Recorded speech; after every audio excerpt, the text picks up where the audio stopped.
You know good and well that I woke up to this shit that started this morning, and I was the one that was leaving everybody alone. So what you doing is giving false narratives, homie. You talking about you just went to buy a leather jacket. You ain't bothering nobody. You left alone. And I went and bought a leather hairline. Well, let me tell you something, buddy. If Busta ever try to front on me, hit you with no delay, so what you saying, yo? Silly with that 9 milli, what the devil, yo? Yeah, I do his better than him. He better not play with me. I will and perform Busta Rhymes show. Cause look, man, if they try to say that if you ever thought that the Busta Rhymes was better than me, you crazy. You crazy, man. You just looking at this the wrong way. 50. You know good and well that I woke up to this bullshit you done started this morning, and I was the one that was leaving everybody alone. So what you doing is giving niggas false narratives, homie. You talking about you just went to buy a leather jacket. You ain't bothering nobody. You left niggas alone. And I went and bought a leather hairline. Of course, yeah, man. I just want to repeat myself. Yeah. How did the nigga Busta paint his whole head like that? You was doing Pimpin' Curly in real life too. Trying to look like Rico Suave or one of them niggas going down the red carpet at one of them movie shits that you was involved with. And I don't want you to use that as no excuse neither, talking about you was playing a... The hip-hop scene is buzzing as 50 Cent strikes back at Busta Rhymes with a jaw-dropping new track, sending shockwaves across the industry. Whispers of Diddy's involvement add fuel to the fire, causing chaos and excitement among fans and insiders alike. Caught off guard, Busta Rhymes scrambles to respond as 50 Cent's latest drop sparks a whirlwind of drama, tension, and attention. The energy is electric, the stakes are sky high, and every verse lands with impact. Hip-hop's top names are clashing, and the drama is only just beginning. 50. You know good and well that I woke up to this bullshit you done started this morning, and I was the one that was leaving everybody alone. So what you doing is giving niggas false narratives, homie. You talking about you just went to buy a leather jacket. You ain't bothering nobody. You left niggas alone. And I went and bought a leather hairline. Of course, yeah, man. I just want to repeat myself. Yeah. How did the nigga Busta paint his whole head like that? You was doing Pimpin' Curly in real life too. Trying to look like Rico Suave or one of them niggas going down the red carpet at one of them movie shits that you was involved with. And I don't want you to use that as no excuse neither, talking about you was playing a... Oh, man. Look. Tell him the chain too big. Whoa, nigga. Tell that nigga his chain too big. He ain't got no friends. They're not telling him. There was a time when 50 Cent and Busta Rhymes moved as one, united energy, shared triumphs, but this documentary exposes how fast that bond can crumble under pressure. In hip-hop, loyalty is praised, yet it's only truly measured in moments of chaos. When standing by someone comes with a price, the lines become clear. Who stays steadfast and who fades into the shadows? I got to ask you, there has been so much going on in the music industry and the headlines pertaining to Diddy. How closely are you paying attention to his case, the allegations, and the things that are coming forward with him? I just kind of like to pay attention to the truth. When that time manifests, then, we'll speak about this, hopefully when that time comes. As far as I'm concerned, you know what I'm saying? But I wish the best for everyone involved. God bless everyone involved. And, I think that we should all kind of be a little more mindful of. The toughest truths don't lie in the words themselves. They're in how they're framed. This documentary exposes a world where every clash is engineered for impact. One remark sparks a flame, the flame erupts into a story, and the story turns into influence. In this arena, attention, not truth, is the real currency. And when outrage drives the engine, one question cuts through it all. Who actually benefits from standing by honesty? Before. Oh, yeah. In some of your videos. Oh, yeah. Super Zest Monster. For sure, bro. That's my thing, bro. Like, this been common knowledge, though. Like, all my promoter homies would always say, man, we gotta bring some, we gotta bring some, what they call them, I'm not gonna say it on here. they call them fun boys. They'll say, we gotta have some fun boys in the section for Busta. Cause you know, I bodyguarded for Ghostface Killer before, you feel me? And being around him, you hear things, you feel me? I'm like, damn. And my auntie like the biggest Busta Rhymes fan, you feel me? Like every cookout she playing it, all his little fast rapping, all of that, him and Craig Mack playing that. Bro, on my soul, I'm out with a group of people. At this time, I was with Don Benjamin. You familiar with him? No, I never heard of him. Model dude, like a model guy. He be doing like some rapping and stuff. His name Don Benjamin. I'm out with Don Benjamin, and the club we ended up going to, Busta Rhymes in there. So it was a little lawyer guy that was with us. And the little lawyer guy we was with, you know, he was a gay dude, super cool, feel me, good guy. The documentary ventures into perilous territory, where private lives are exposed as public spectacle rather than treated with respect. It ignites a cultural reckoning. Can hip-hop still distinguish true strength from mockery, critique from cruelty? In a world built on expression and grit, the choice is clear. Fall into the trap of cheap drama, or rise above it with focus, discipline, and unwavering respect. The Rhymes wanted him in his section so bad, like, what? Pulled him to the section, like through the rope, and tucked him off in the corner. So I'm looking like, well, he ain't come with us. Well, I know he was in the little group, so if I go out with somebody, like a group of people, I try to make sure everybody get there together and leave together. No, he stayed with them. He stayed in there with them, bro. For sure, bro. You ain't never heard about this before, have you? Bro, this common knowledge, bro. Like, if you in the mix, bro. If you in the mix, like I've been in the mix, you know this, bro. How long has it been like this known about Busta Rhymes? Well, I knew about this like in 2012. I knew about this in 2012. How come you think nobody else speaks up on it or says anything? Because, bro, these people admire these people so much. They want to make sure they in the section, they at the club, they at the video shoot, they can get backstage. That matter most to them. That matters so much to people. It's crazy. Like, but if you notice, like, it's countless videos of Busta Rhymes getting mad at females for just being girls. The fallout goes beyond reputation. It can dismantle social standing because stigma spreads faster and sticks harder than the truth. Stories taken out of context don't just grab attention, they divide and isolate. When a so-called joke has the power to unravel a life, it's never harmless. It's influence wearing a mask. See what I'm saying? Like, what? Why you getting mad at females? You go to these guys, they in the club, go to their section. It's all men in the section. That ain't weird to nobody. I'm going to the bar, sorry. Text me if it get dangerous. But there's all this club security in here, like nothing's finna happen. Nobody wanna kill you guys, bro. Like, when I get jobs from people who really got a threat on their life, I move way different. Nobody wants to kill these entertainers like that, bro. Like when I do my threat assessment, there's never an immediate threat or danger. It's never a situation that they're gonna tell me, oh, this person wants to murder me, or this person wants to bring harm on me. It's never like that. Them type of people be normal guys. So, I hear somebody say, oh, he's cute, I want him.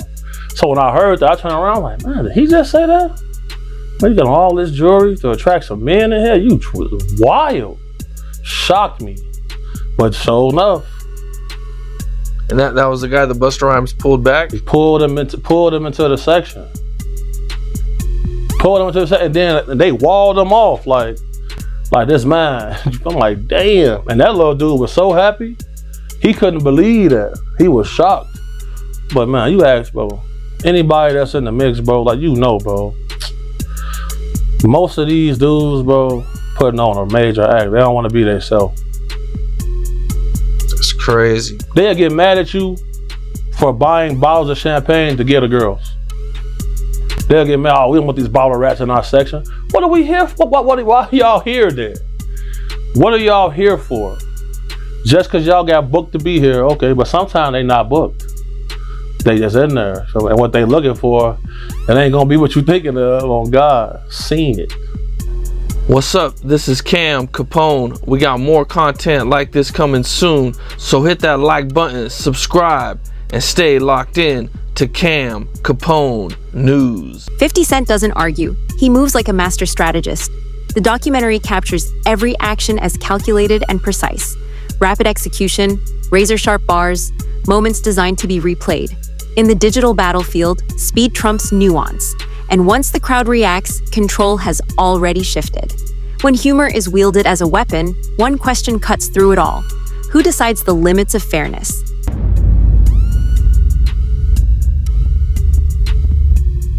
You know Busta Rhymes came out, telling people to mind their business when it comes to Diddy, right? You gotta realize that Busta Rhymes and anybody in the industry could say what they want to say and speak on what they want to speak. They got a right to do that. Just like we got a right to. He can't tell nobody not to say this, not to say that, when he has the right to say what he want to say. And I guess that's why people coming out on Busta Rhymes saying he's zesty now, because he made comments like that. But I've been around Busta. I know Busta Rhymes. I don't never know him for being like that. But I don't know what other people see, and I'm not gonna speak on that. Because I don't care about that. See, a lot of people, if that's all he could give to the people, then that's all he giving to the people. But not one time, did he speak on his relationship with Diddy? Has he been to the Diddy party? Has he been to the after party?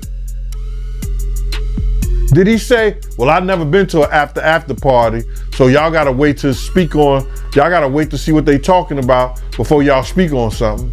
Everything shifts the moment Diddy enters the scene. Not just a figure, but a force of influence, reach, and a legacy that demands attention. The documentary frames him as the pivot where power subtly moves and the room adjusts. Bua's call for restraint resonates on two levels, as respect and loyalty for some, as caution shaped by consequence for others. Between allegiance and self-preservation, the real drama isn't said, it's felt. I could say I've never been to an after party. Have I been to the front door of the party? Yeah. Have I been to the after party? Nah, never. Never been to the freak off, son. I mean, since I've been knowing you, you've been consistent about that. So, I believe you, man. But you heard about these reports that Diddy having a hard time selling his Hollywood home? It's not attracting any buyers? It probably wouldn't attract any buyers until after, a lot of times when tragedies happen and people be in those type of places with the energy going, it would be around 5 years before they go up on market and resell. Like if somebody murdered in the house, you gotta realize they're not gonna go in there and somebody say, oh shit, I wanna be here, man. Motherfucker was murdered in here. You understand? Those houses may not go up to sell for like 5 years. Right. And what's going on with Tony Busby? I seen you make a comment saying that he might drop his cases. I think that's a misunderstanding. What I'm saying to you is that he's gonna go with the cases that he know right off the bat that Puff is really probably ready to settle out because it's so strong and the evidence may be so strong against Puff that he don't want that to run through the public or let the public hear those things. As a lawyer, he's going to say, these cases are strong enough for me to get the quick grab money and go about my business. And then if he gets enough money off of that, he may not have to do the other cases. He may drop the other people. It depends. He's gonna go with his strongest cases. The documentary keeps a neutral perspective, but reveals a striking pattern: how elite circles shield their own, both in public and behind closed doors. When controversy erupts, the responses speak louder than words. Standing your ground becomes a test of loyalty, courage, or simply survival strategy.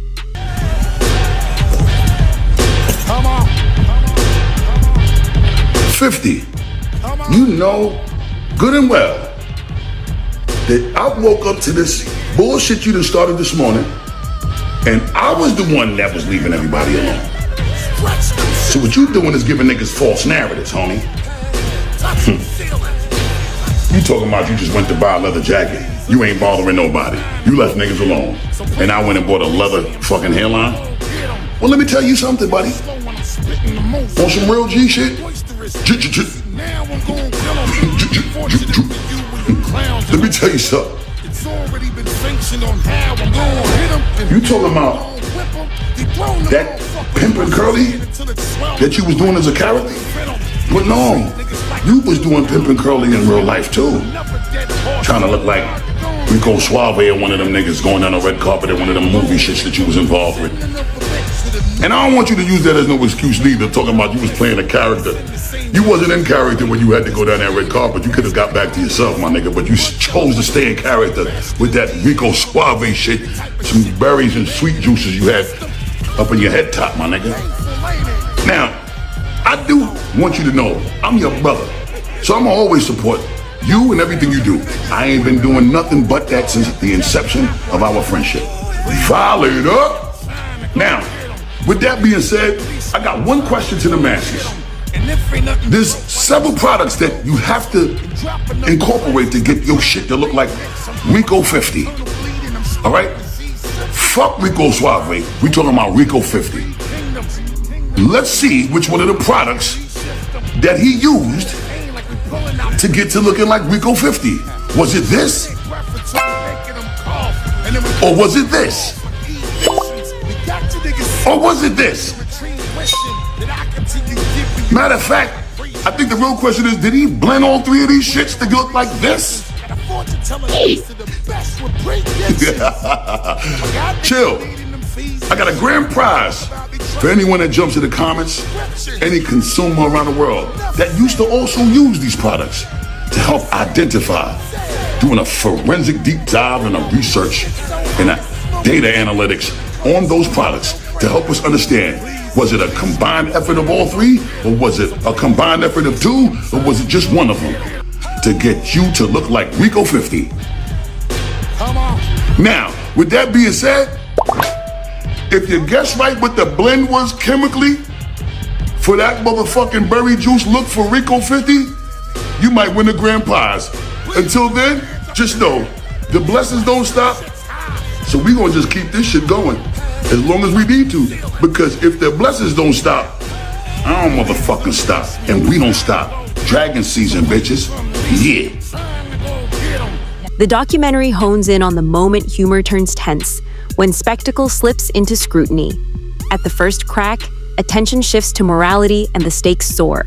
Brands, allies, and collaborators weigh risk over intent, and under the spotlight, there's no room for leniency. Judgments hit before understanding. When public opinion swings, the hardest question emerges. Are they seeking fairness or merely hunting the next target? Back. What's up, bro? Back again. Yes, sir. Man, how you doing? I'm good. I had fun Saturday. It was amazing. I can't remember anything, but it was amazing. I appreciate you for allowing me to sit back with you for a second time, for the second interview, the second, what you gotta say? Yeah, bro. Okay, that's what's up. Yeah. Well, what's going on with you? Okay, so I just got this opportunity, Orlando's World, from what I understand. We're supposed to be doing some cool things. That was an opportunity given to me from you and Flossie. Definitely feel like it's a opportunity to do a 6-month situation before we do the Orlando Brown show, because a lot of people don't want me to do the show per se. There is a Hollywood couch that I have not been on. There is a Hollywood couch that a lot of people spin on and look forward to. Me personally, I haven't been looking forward to do that, but I'm definitely looking forward to do Orlando's World, the Orlando Brown Show, after we see how I handle the podcast. So we're doing a podcast. You're gonna have your own podcast on Cam Capone News. Me, you, Flossie. What can people expect? Well, it's the mind of the producers that invited themselves into my life. You got Flossie, got you. You guys have given me some great ideas. You know, what about you and Tekashi 6ix9ine going paintballing? What about you and Jamie Foxx just you know what I'm saying, just going doing whatever, just wine tasting or something. It's just a podcast, from what I understand, that will change the dynamic of podcasting, because everybody's sitting in their homes and they're getting an astronomical amount of Burger King money. If you work at Burger King, you can make this money sitting in your house if you have the right amount of material, or you have the right person sitting in front of your camera. So you can, anytime that person does well, you do well. Anytime you make some money, they make some money, but you make more. It's just a different situation. Any response to 50? He jokes a lot online. He posted the picture, the video. What were your thoughts? 50's my brother. But 50 also know I'm not gonna stop. The same way he not gonna stop, I'm not gonna stop. We both come from a family called Violator family. So we ain't got no problem violating, number one. And number two, I think the most important thing about this back and forth with me and him is that people don't lose sight of how important it is to have a sense of humor, and it not be some where your skin ain't tough enough to be able to keep it as fun and games. We grew up snapping on each other and joking with each other from elementary school to being grown men. And you did that with your friends. Now, if we wasn't friends, there wouldn't be no games to play. But we got love, and it's genuine love. So I can indulge in this and laugh. It's okay to have a sense of humor and not be emotional like bitches. You know what I'm saying? So 50, I'm coming for your ass, bruh. Be careful.